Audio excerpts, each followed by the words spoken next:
The Wallabies great Mark Ella has called for an open-door policy allowing rugby players more freedom of movement between countries.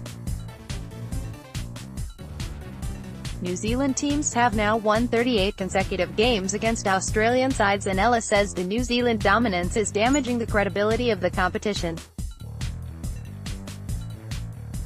Even axing the Western force, reducing Australia to 4 teams, has not turned the tide. Ella believes governing body SANZAAR should now work with the national bodies to redistribute playing talent around the Super Rugby teams in Australia, Argentina, New Zealand, South Africa and Japan to stem the Kiwis' unhealthy dominance. Former Wallabies player Mark Ella with England fans at a test in Sydney in 2016. Photosport. After the Waratahs lost to the Blues last Saturday, I can't see an Australian team beating a New Zealand team this season, Ella said. If that happens, we would have gone 2 years without winning a single game against Kiwi opposition. That is totally unacceptable. If you can't beat them, sign them.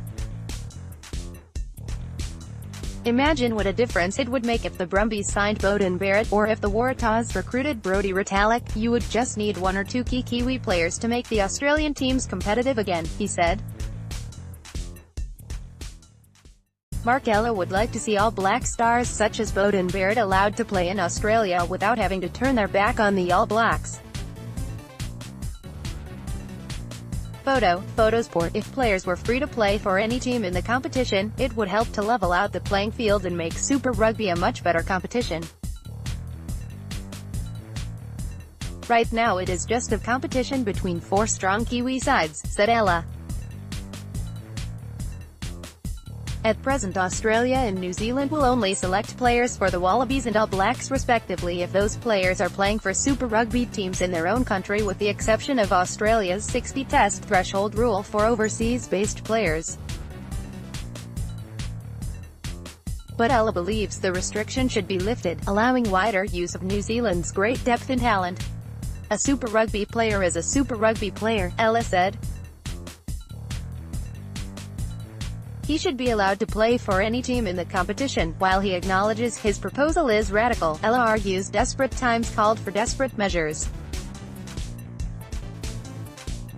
He fears Australian fans will turn off Super Rugby altogether if the Australian teams continue to lose to their New Zealand rivals, and that could have serious ramifications for Australia when SANZAAR negotiated the next broadcast deal. I understand why the national unions in Australia and New Zealand prefer their players to play for their own Super Rugby teams, because it helps to prepare for Test rugby, particularly in New Zealand where they have a centralised system. But it is in New Zealand's interests for Australian rugby to be strong, even if that means lending us some of their Super Rugby players, AAP.